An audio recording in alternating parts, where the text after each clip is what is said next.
Hello everyone, welcome back to let's go. आज के हमारी क्लास का टॉपिक है revolt of 1857, the first war of Indian independence.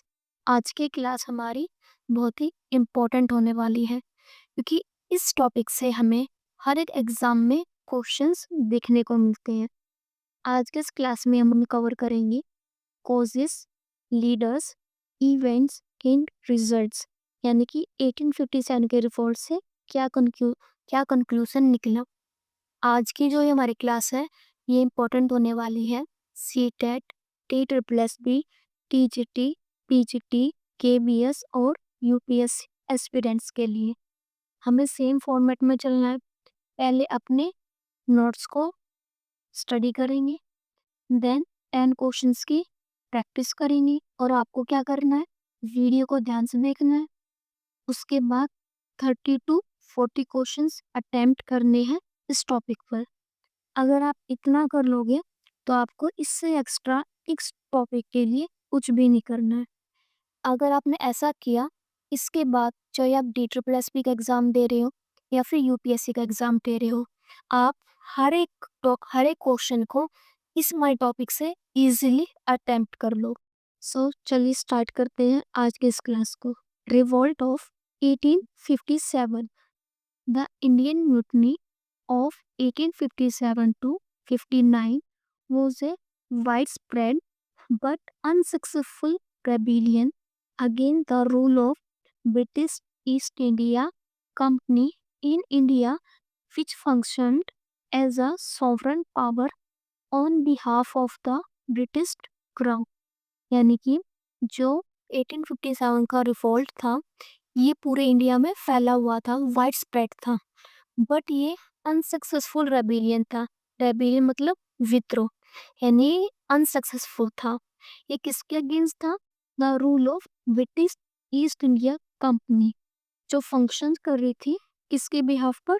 British crown के behalf पर। नेक्स्ट,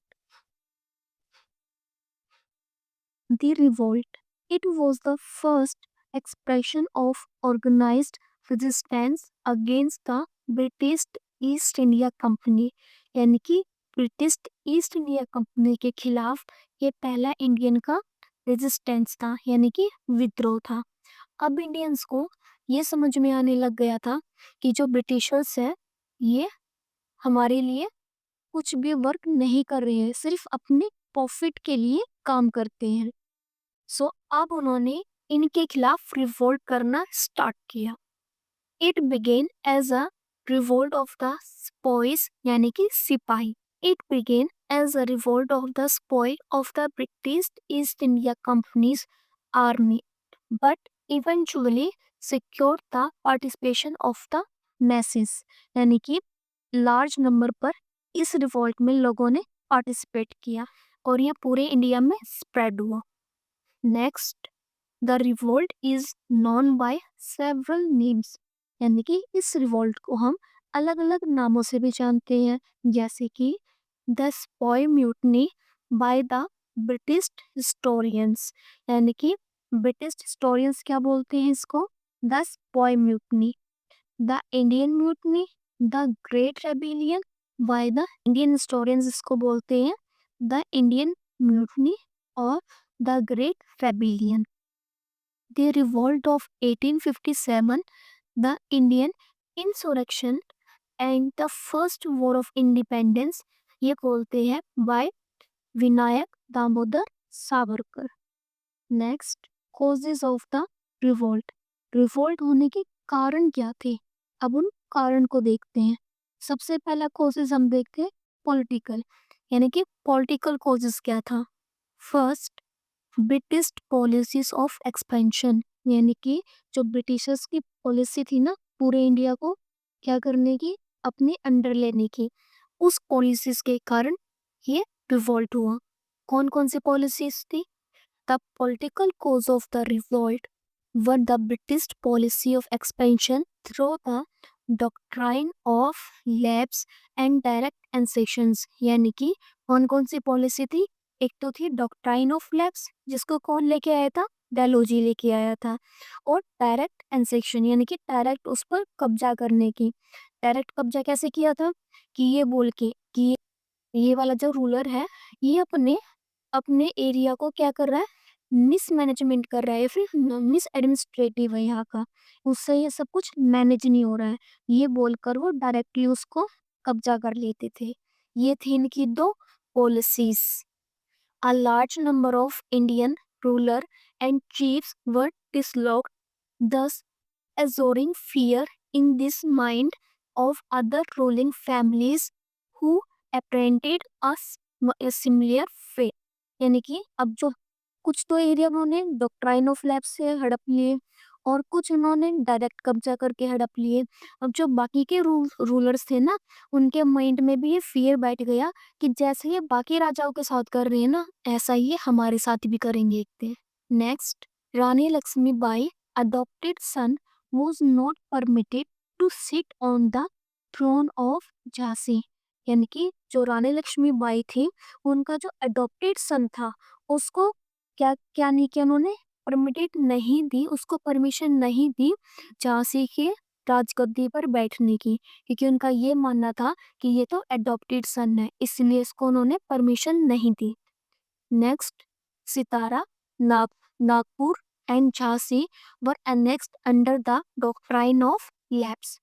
इसको हमने लास्ट क्लास में देखा था कि कौन कौन से एरियाज को डॉक्ट्राइन ऑफ लैप्स के अंडर उनको हड़प लिया गया था और किस ईयर में उन्होंने ये पॉलिसी को इस पॉलिसी से उसको हड़पा था, ये हमने लास्ट क्लास में कवर कर लिया है। Next, Jaipur, Samalpur and Udaipur was also annexed.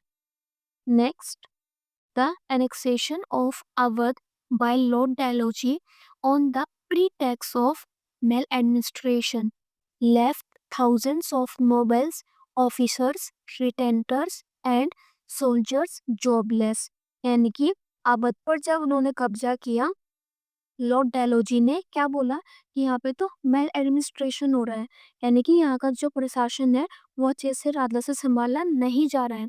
इस ये कहकर उन्होंने इस पर कब्जा कर लिया, जिसके कारण वहाँ पर जो थाउजेंड्स ऑफ नोबल्स थे और जो उनके ऑफिसर्स थे, जो सोल्जर्स थे, वो जॉबलेस हो गए।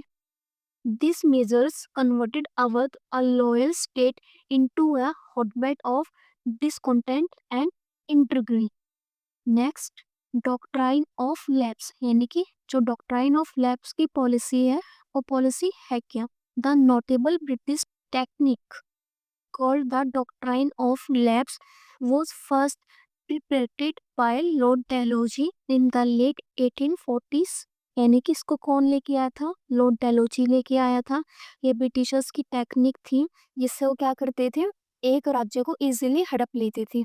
अब नेक्स्ट पॉइंट है हमारा, it involve the British prohibiting a Hindu ruler without a natural hire for adopting a successor and after the ruler died or abdicated annexing his land। यानी कि ये इस पॉलिसी के अंदर क्या था कि कोई भी हिंदू रूलर जिसका नेचुरल कोई भी सक्सेसर नहीं होगा या फिर वो अडॉप्टेड सन को भी परमिशन नहीं देंगे, जो उनका नेचुरल हायर यानी कि जो उनका आगे का राजगद्दी का जो वंशज है वो नहीं होगा, तो वो क्या करेंगे रूलर, उस राजा के मरने के बाद उस लैंड को कब्जा लेंगे, डायरेक्टली वो जो लैंड है वो ब्रिटिशर्स के अंडर आ जाएगा। ये था doctrine of lapse. To those problems added the growing discontent of the Brahmins, many of whom had been disposed of their revenues और had lost executive positions। यानी कि जो ब्राह्मण्स थे उनकी जो पोस्ट थी वो भी चली गई और उनके मन में भी डर बैठ गया था। Next, social and religious causes. सबसे पहले हमने पॉलिटिकल कोजेस देखे, अब है हमारे social and religious causes. First, the rapidly spreading Western civilization in India was alarming concerns all over the country। यानी कि इंडिया में वेस्टर्न सिविलाइजेशन का जल्दी से फैलाव होना, ये भी लोगों को अच्छा नहीं लग रहा था, ये भी एक सोशल कोज था रिवोल्ट होने का। Next, an act of 1850 changed the Hindu laws of inheritance, enabling a Hindu who had converted into Christianity to inherit his ancestral properties. अब ये क्या था 1857 का जो एक्ट था उसमें क्या चेंजेस आया कि जो हिंदू लॉ है ना उसके अनुसार जो हिंदू कन्वर्ट हो गया क्रिश्चियनिटी में अब उसको क्या मिलेगा जो एंसेस्ट्रल प्रॉपर्टी है ना उसकी उसमें उसको अधिकार मिलेगा। ये था 1850 का act. Next, the people were convinced that the government was planning to convert Indians to Christianity। यानी कि इंडियंस को क्या डर हो गया था उनका ये मानना था कि जो इंडियंस है ना जो हिंदू है उनको क्रिश्चियनिटी में यानी कि दूसरे धर्म में बदला जा रहा है। Next, the abolition of practice like sati, female infanticides and the legalizing widow remarriage were believed as threats to the established social structure। अब इंडियंस का क्या मानना था कि जो सती प्रथा थी और जो विडो मैरिज थी उनका ये मानना था कि ये खतरा है हमारे सोशल स्ट्रक्चर के लिए, यानी कि जो ये चेंज कर रहे हैं हमारी सोसाइटी में ये भी जो हमारी सोसाइटी है ना उसके लिए खतरा है। Next, introducing western method of education, यानी कि उन्होंने क्या किया एजुकेशन में भी अपना वेस्टर्न मेथड ऐड किया। Was directly challenging the orthodoxy of Hindus and as well as Muslim, यानी कि हिंदू और मुस्लिम्स की जो ऑर्थोडॉक्सी थी उस पर क्या हुआ डायरेक्टली उनको चैलेंज हुआ। क्यों? उनको क्या लगा कि हमारे जो एजुकेशन है और जो हमारे ऑर्थोडॉक्सी यानी कि जो हमारे पुराने सोच है ना जो पुराना ट्रेडिशन था पढ़ाने का उसको चैलेंज किया है और क्या इंट्रोड्यूस किया उसकी जगह पर अपना western method. Next, even the introduction of the railways and the telegraph was viewed was suspicion, यानी कि जो उन्होंने इंट्रोड्यूस किया था रेलवेज को टेलीग्राफ को उसको भी सबकी नज़र से देख रहे थे कि ये भी हमारे को सोसाइटी में चेंज लाने का कोई एक अलग तरीका है इनका, यानी कि ये भी हमारे इंडियंस के लिए अच्छा नहीं है। नेक्स्ट, अब हम देखेंगे इकोनॉमिक कोजेस। हमने पॉलिटिकल कोजेस देख लिए, सोशल एंड रिलीजियस कोर्सेज देख लिए। अब थर्ड है हमारा economic courses. First, in rural areas peasants and zamindars were infuriated by the heavy taxes on land and the stringent method of revenue collection followed by the company. Many among these groups were unable to meet the heavy revenue demands and repay their loans to moneylenders, eventually losing the lands that they had for generations। यानी कि Britishers के द्वारा जो peasants थे जो जमींदार थे उनके लैंड पर जो टैक्स लगा था जो हैवी टैक्स लगा था वो इनको पे नहीं कर पा रहे थे और जो मनी लेंडर्स थे वो क्या करते थे उनसे टैक्स मांगते थे और जिनके उसके चलते वो अपनी लैंड को भी खो रहे थे। ये एक इकोनॉमिक कोज था रिवोल्ट होने का। Next, large numbers of sepoy belong to the gentry class, यानी कि जो उनके सिपाही थे जो ब्रिटिशर्स के सिपाही थे ना जो ब्रिटिशर्स ने अपने आर्मी में अपने सोल्जर्स में जिनको ऐड किया हुआ था वो बेसिकली कौन सी क्लास से बिलोंग कर रहे थे इजेंट्री, यानी कि किसान थे वो basically and had family ties in village, so the grievances of the peasants also affected them.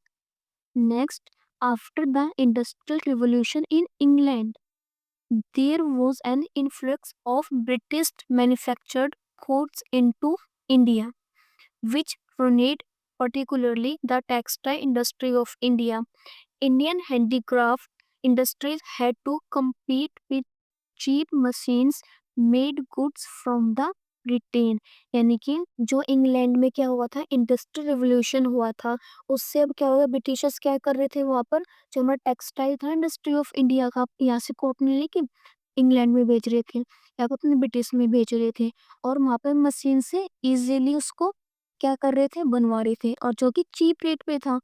But जो हमारे कॉटन थे जो हमारे हैंडीक्राफ्ट थे वो थोड़े एक्सपेंसिव थे क्योंकि वो हैंडीक्राफ्ट जो हाथ से बने हुए थे तो इनमें भी डिफरेंसेस देखने को मिल रहा था। Next, military courses. The revolt of 1857 began as a spoil mutiny.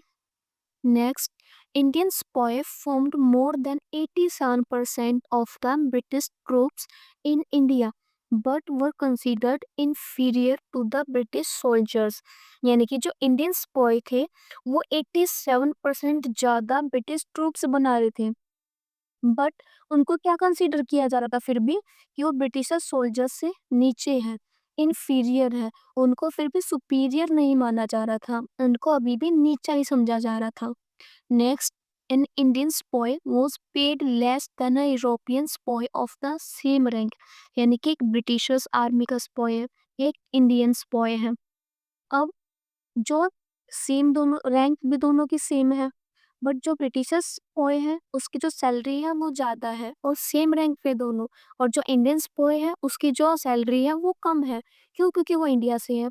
और इसकी सैलरी ज़्यादा क्यों है? क्योंकि ये ब्रिटिशर्स से है। तो ऐसे भी इन दोनों के बीच में भेदभाव चल रहा था।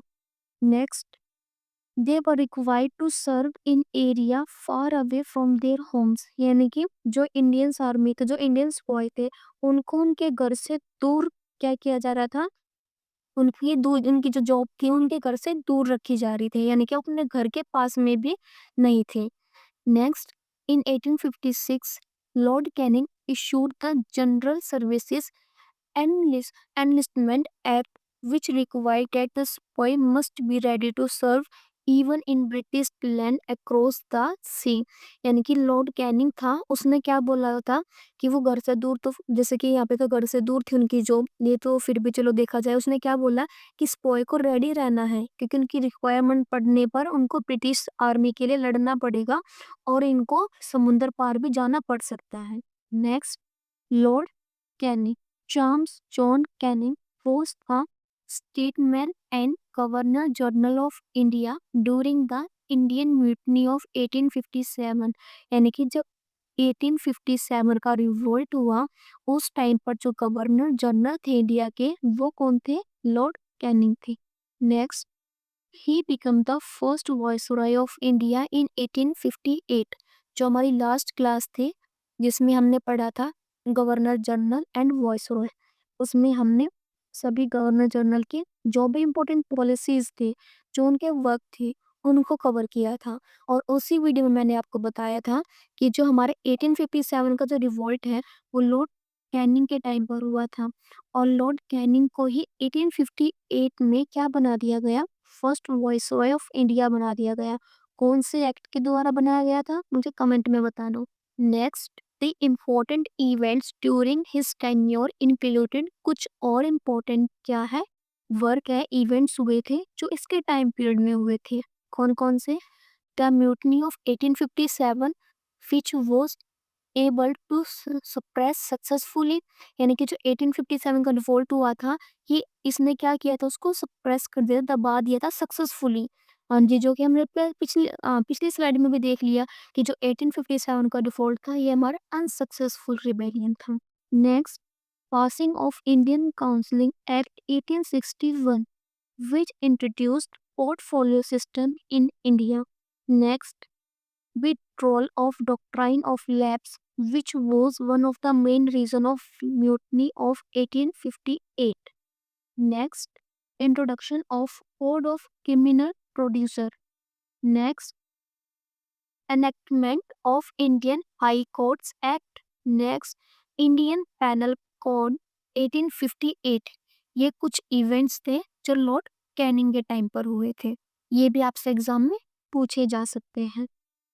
नेक्स्ट है हमारा इमीडिएट कोज। इमीडिएट कोज क्या था?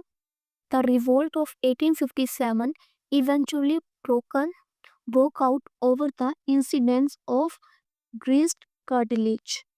A rumor spread that the cartilage of the new Enfield rifle were greased with the fat of cow and pigs। अब देखो, एक रूमर फैल गया था, यानी कि एक अफवाह फैल गई थी। क्या अफवाह फैली थी?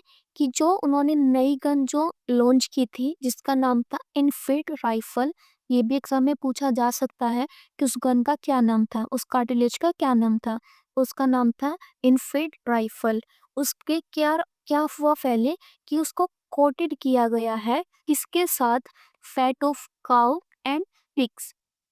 अब ये जो इनके कार्टिलेज थे किस टाइप के थे कि जब इनको चलाया जाता था ना तो उसको सबसे पहले मुँह में मतलब वो जो उसका पिन थी वो हटाए जाते थे मुँह में लेके।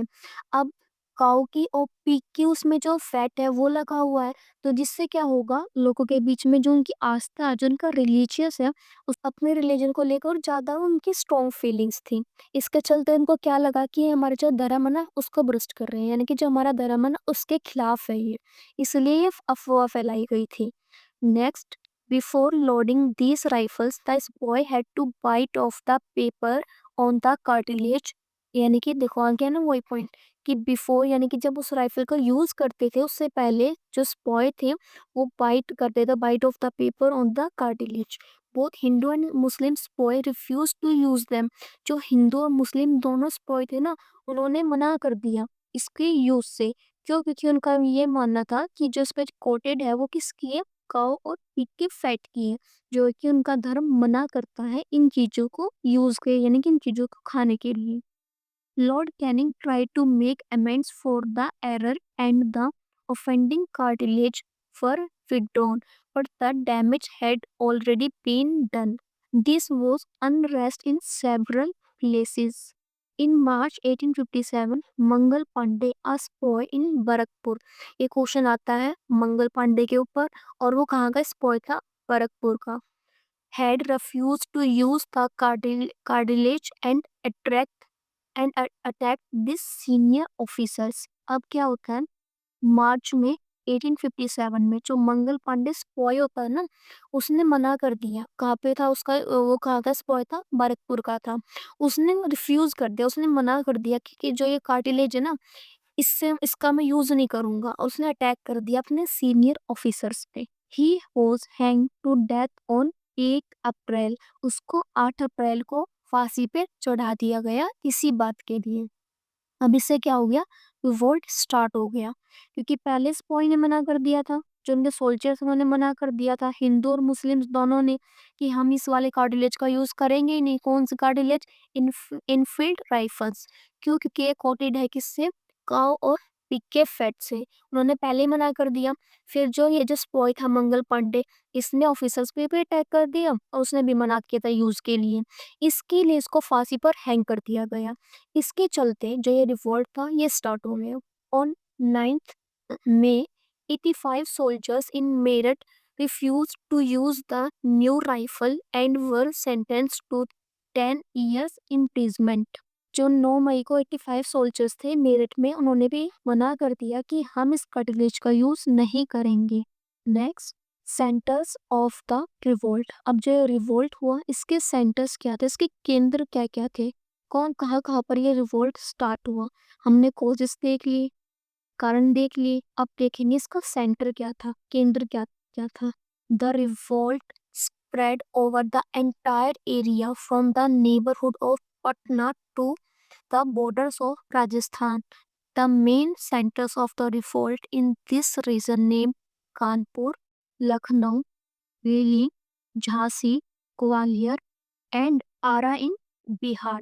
अब इनसे क्वेश्चन क्या बनेगा कि लखनऊ में जो ये रिवोल्ट हुआ इसका लीडर कौन था, इसको कौन लीड कर रहा था, और उस एरिया का ब्रिटिश गवर्नर कौन था।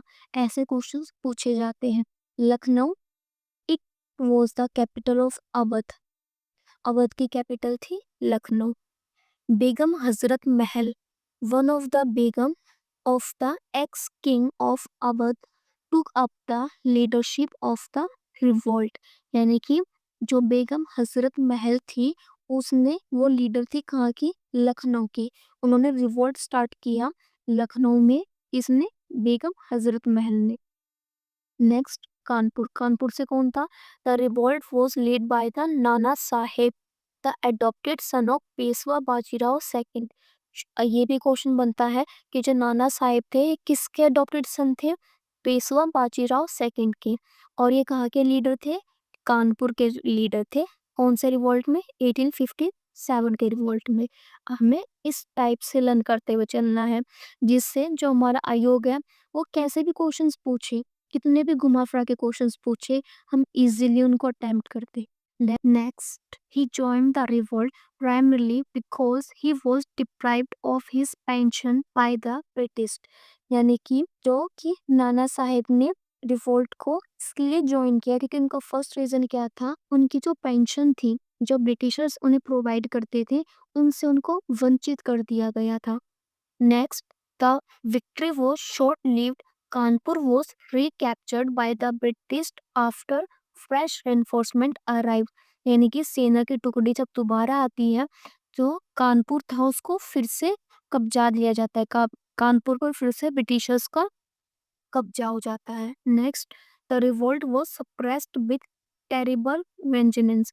यानी कि जो उनका रिवोल्ट था उसको पूरी तरह से कुचल दिया जाता है. Next, Nana Sahib escaped, but his brilliant commander Tatya तोपे continued the struggle. यानी कि जो नाना साहिब थे वो छुप जाते हैं बट जो उनका ब्रिलियंट कमांडर होता है ना तात्या तोपे वो कंटिन्यू अपने स्ट्रगल को कंटिन्यू स्टार्ट जारी रखता है. नेक्स्ट, तात्या तोपे was finally defeated, arrested and hanged. Tatya तोपे फाइनली हार जाता है, उसको अरेस्ट कर लिया जाता है और फिर उसको फांसी पर लटका दिया जाता है.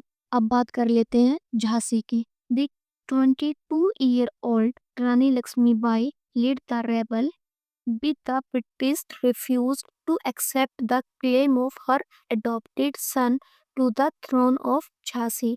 यानी कि कितने साल की थी रानी लक्ष्मीबाई?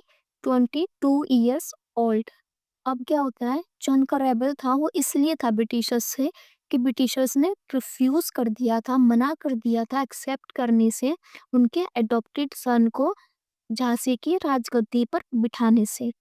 सी fort gallantry against the British force but was ultimately defeated by the English. उन्होंने बहुत साहस के साथ ब्रिटिशर्स से युद्ध किया पर वो लास्ट में उनसे हार गई.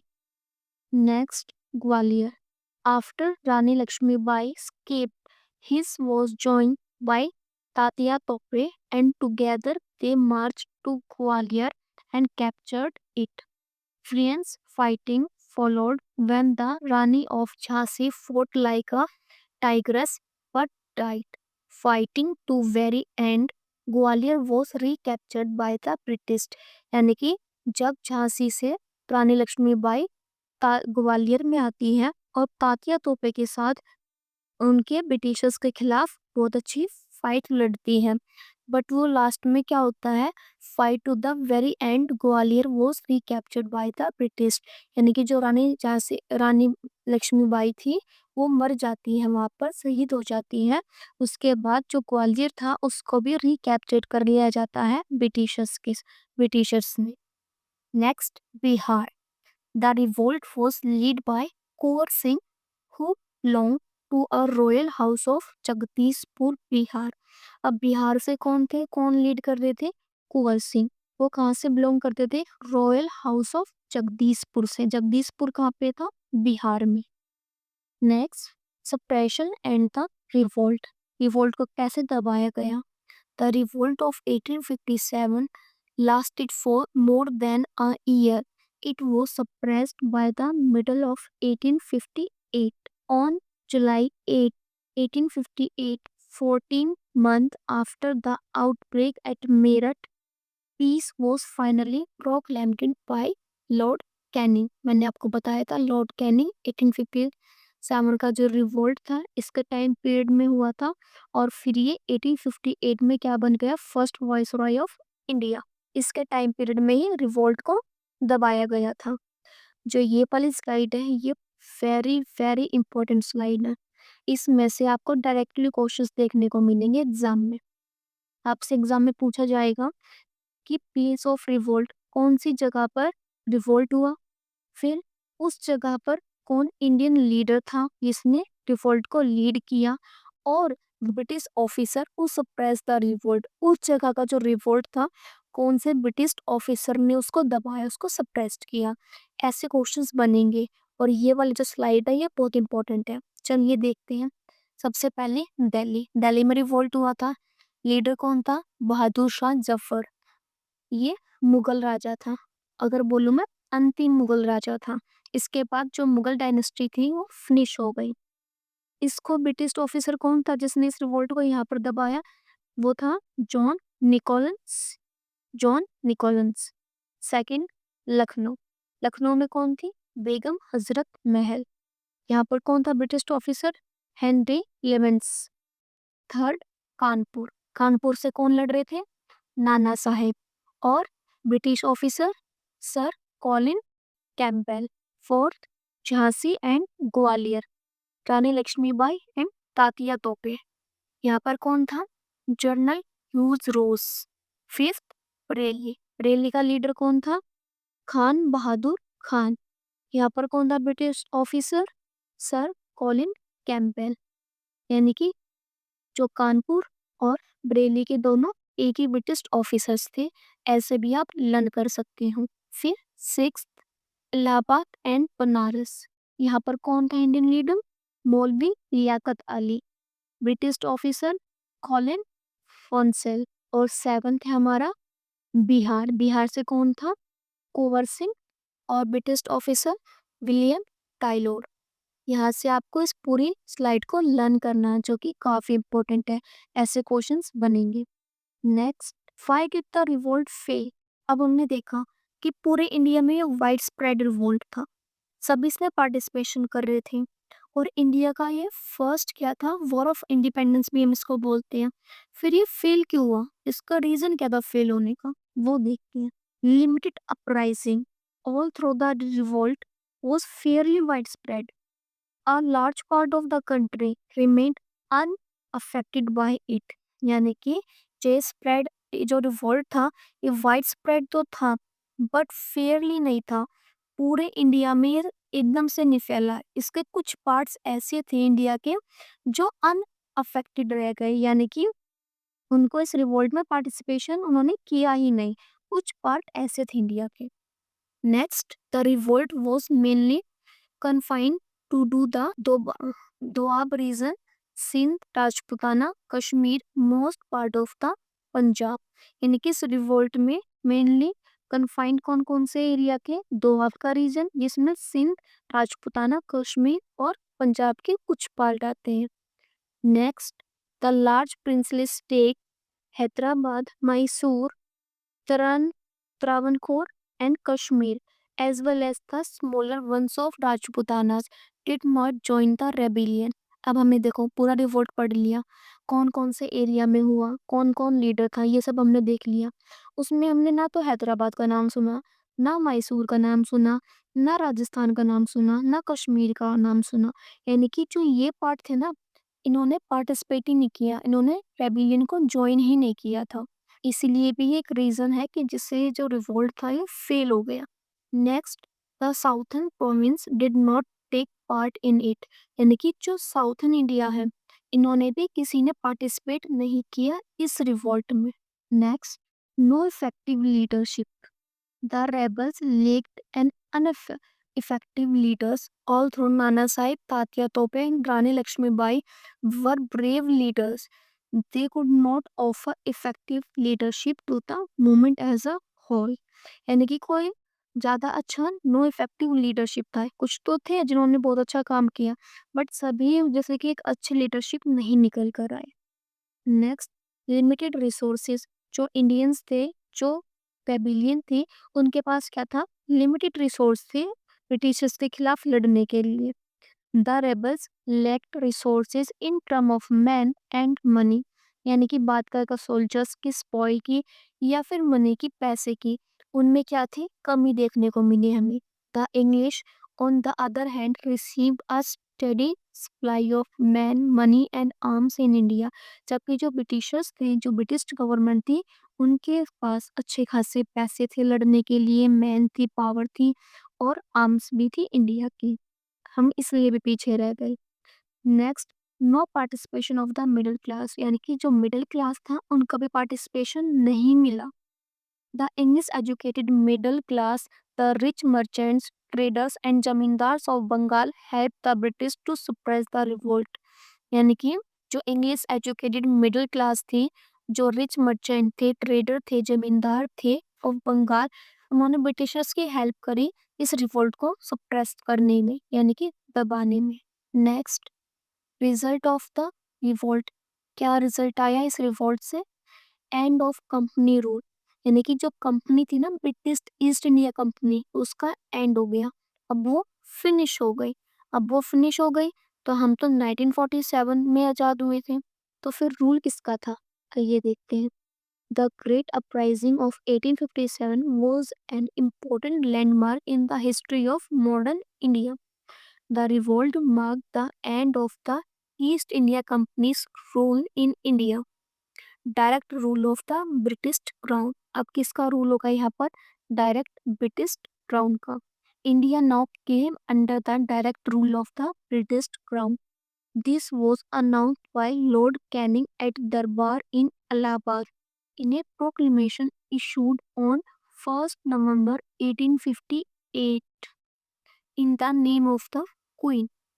ये क्या हुआ? क्वीन प्रोक्लेमेशन आया 1 नवंबर 1858 में, और लॉर्ड कैनिंग ने अनाउंसमेंट की कहाँ पर? दरबार इन इलाहाबाद में, कि अब क्या होगा? जो end of the company rule, और अब क्या होगा? डायरेक्ट रूल होगा ब्रिटिश क्राउन का। The Indian administration was taken over by Queen Victoria, which in effect meant the British Parliament. The Indian office was needed to handle the governance and the administration of the country. Next, religious tolerance. It was promised and due attention was paid to the customs and traditions of India. यानी कि उन्होंने क्या किया? Promised किया, attention दिया किसकी तरफ? Custom and traditions of India की। Administrative change, the governor general office was replaced by that of the viceroy. अब कुछ प्रशासनिक चेंज भी आए। क्या आए? जो गवर्नर जनरल थे, अब उसकी जगह पर क्या होगा? वॉइसरॉय होगा। मैंने आपको बताया था कि जो फर्स्ट वॉइसरॉय कौन थे इंडिया का? The right of Indian rulers were recognised, the doctrine of lapse was abolished, यानी कि जो डॉक्ट्राइन ऑफ लैप थी उसको भी बंद खत्म कर दिया गया। The right to adopt son as legal heir was accepted, यानी कि अगर किसी राजा का अडॉप्टेड सन होगा उसको लीगली क्या माना जाएगा? नेक्स्ट सक्सेसर माना जाएगा उस एरिया का। नेक्स्ट, अब देखो ये चेंजेस किए हैं किसने? विक्टोरिया ने, क्वीन ऑफ विक्टोरिया ने ये चेंजेस किए थे जब उसने अपने अंडर में क्या लिया था? इंडियन एडमिनिस्ट्रेशन का वर्क लिया था, और जो ब्रिटिश ईस्ट इंडिया कंपनी थी उसको हटा दिया गया था, उसको खत्म कर दिया गया था। मिलिट्री रीऑर्गेनाइजेशन की उसने। The ratio of British officers to the Indian soldiers increased, but the armory remained in the head of the English. यानी कि उनके रेशो में चेंज तो किया, इंडियन सोल्जर्स को इंक्रीज तो किया, बट जो पूरी पावर थी वो अभी भी इंग्लिश के हैंड में ही थी। It was arrange to the end the dominance of the Bengal army. Next, conclusion. अब कंक्लूजन क्या निकलता है? The revolt of 1857 was an unprecedented event in the history of British rule in India. It united through a limited way many sections of Indian society for a common cause. Through the revolt failed to achieve the desired goal, it sown the seed of Indian nationalism. यानी कि जो ये था ये unsuccessful भले ही था, but क्या था? इससे क्या हुआ? जो इंडियन नेशनलिज्म का जो बीज था वो इंडिया में आ गया, यानी कि अब लोगों को अवेयरनेस हो गई कि इंडियन नेशनलिज्म के बारे में, अपने देश प्रेम के बारे में उनको पता चलने लग गया, अब उनसे वो अवेयरनेस होने लग गए। हम फेल भले ही हुए, बट जो इंडियन नेशनलिज्म थी उस पर हम सबका ध्यान गया। Next, books written on the revolt of 1857. Again, very important slide. इनसे क्वेश्चंस आते हैं कि ये बुक किसने लिखी, उसका क्या नाम है, ऐसे क्वेश्चंस काफ़ी आते हैं एग्जाम में। सो इस स्लाइड को भी हमें लर्न करना है, ये भी काफ़ी इंपॉर्टेंट स्लाइड है। First, the Indian war of independence by Vinayak Damodar Savarkar. Second, Rebellion 1857, a symposium by Puran Chand Joshi. Third, the Indian mutiny of 1857 by George Bruce Malleson. Next, red mutiny by Christopher Hibbert. Next, religion and ideology of the rebels of 1857 by Iqbal Hussain. Next, exhibition of truth, unsung heroes of 1857, war of independence by Khan Mohammad Sadiq Khan. इस type से questions आएंगे book से और उनके writer से। Next, अब हमारा जो आज का टॉपिक है वो कंप्लीट हो गया है। अब हम करेंगे 10 क्वेश्चंस की प्रैक्टिस। आई होप अब ये आपको टॉपिक समझ में आ गया होगा। अब आप कोई भी एग्जाम दोगे इजीली इस टॉपिक से जो भी क्वेश्चंस आएंगे आप उनको अटेम्प्ट कर सकते हैं। चलिए स्टार्ट करते हैं आज के questions. Question number first, Mangal Pandey was the sepoy of, यानी कि जो मंगल पांडे था वो स्पॉय था कौन सी नेटिव इन्फेंट्री से? ऑप्शन ए 19, बी 25 या सी 49 नेटिव इन्फेंट्री या फिर 34 नेटिव इन्फेंट्री। तो जो मंगल पांडे था स्पॉय था 34 नेटिव इन्फेंट्री का।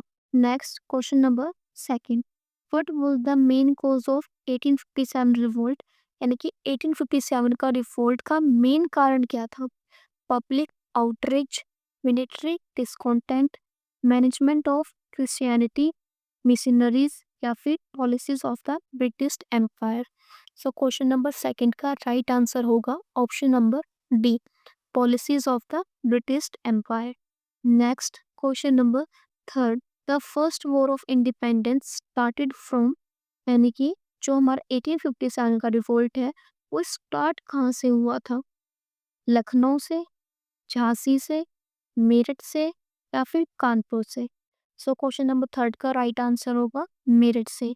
मेरठ में जो भरतपुर प्लेस था उसमें जो मंगल पांडे था उसने क्या किया था, उसने मना कर दिया था उस कार्टिलेज को यूज करने से और उसने कुछ ऑफिसर्स भी अटैक कर दिया था जिससे उसको 8 अप्रैल को क्या हो गया था, फांसी पर हैंग कर दिया गया था, जहाँ से हमारा 1857 का रिवोल्ट स्टार्ट होता है। Next question number fourth, the first event relating to the War of Independence of 1857 was Kanpur's revolt and taking over the leadership by Nana Sahib. Option B, Begum Hazrat Mahal leadership of Awadh, या option C, marching of spoil to Delhi's Red Fort, या option D, revolt by Rani of Jhansi. So question number 4 का right answer होगा marching of spoil to Delhi's Red Fort. Next question number 5, the symbol of 1857 independence struggle was, इसका symbol क्या था? Lotus and chapatis, eagle, स्क्राफ या फिर to सोड यानी कि दो तलवार। सो इसका जो राइट आंसर होगा वो होगा ऑप्शन नंबर ए, लोटस और chapati. Next question number 6, the revolt of 1857 at Lucknow was lead by, इसने लीड किया था लखनऊ से, यानी जैसे आपको कहा था उस स्लाइड से क्वेश्चन बनेंगे कि उस प्लेस पर लीडर कौन था या फिर कौन से ब्रिटिश गवर्नर के द्वारा उसको सप्रेस किया गया था, ऐसे क्वेश्चंस बनेंगे। सो लखनऊ से कौन था लीडर? बेगम हजरत महल, तादिया तोपे, नाना साहिब या फिर रानी लक्ष्मीबाई। सो क्वेश्चन नंबर 6 का राइट आंसर होगा option number A, Begum Hazrat Mahal. Next question number 7, who amongst the following was the leader of the 1857 uprising at the Allahabad? Allahabad से कौन सा लीडर था? नाना साहिब, अजीमुल्ला, तातिया तोपे या फिर Maulvi Liaquat Ali. So question number 7 का राइट आंसर होगा option number D, Maulvi Liaquat Ali. कहाँ से थी? इलाहाबाद से। Next question number 8, the largest number of soldiers participated in the struggle of 1857 came from, यानी कि 1857 का जो रिवोल्ट हुआ था उसमें सबसे ज्यादा नंबर ऑफ सोल्जर्स कहाँ से पार्टिसिपेट किया था? बंगाल से, अवध से, बिहार से या फिर राजस्थान से? सो क्वेश्चन नंबर 8 का राइट आंसर होगा option number B, Awadh Singh. Next question number 9, the real name of which one of the following leader of 1857 was Ramchandra Pandurang. जो रामचंद्र पांडुरंग किसका रियल नेम है, कौन से लीडर का? कुंवर सिंह का, तात्या तोपे का, नाना साहिब का, या फिर मंगल पांडे का? सो क्वेश्चन नंबर 9 का राइट आंसर होगा तात्या तोपे। जो तात्या तोपे थे उनका रियल नेम था Ramchandra Pandurang. Next question number 10, आज की इस क्लास का last question. The revolt of 1857 was witnessed by the poet. कौन से कवि के द्वारा विटनेस किया गया है रिवोल्ट ऑफ 1857 का? मीर कातिक मीर, या फिर जवाब गालिब, या फिर इकबाल? सो क्वेश्चन नंबर 10 का राइट आंसर होगा ऑप्शन नंबर सी, गालिब के द्वारा। सो अगर ये मेरी वीडियो आपको अच्छी लगी हो तो वीडियो को लाइक कर दे, सब्सक्राइब कर दे लेट्स ग्रो को, उसके साथ में ही बेल आइकन को प्रेस कर दे, जिससे जब भी मैं फ्यूचर में अपनी वीडियो को अपलोड करूँ आपको नोटिफिकेशन मिल जाए। और उसके साथ में अगर आपको कोई डाउट है तो आप कमेंट कर सकते हो, चाहे वो किसी टॉपिक से हो या फिर आपको सजेशन हो, आप उसको कमेंट कर सकते हो, मैं उसका आंसर दूंगी। सो स्टे ट्यून, ऐसे ही बने रहे हमारे साथ। Thank you.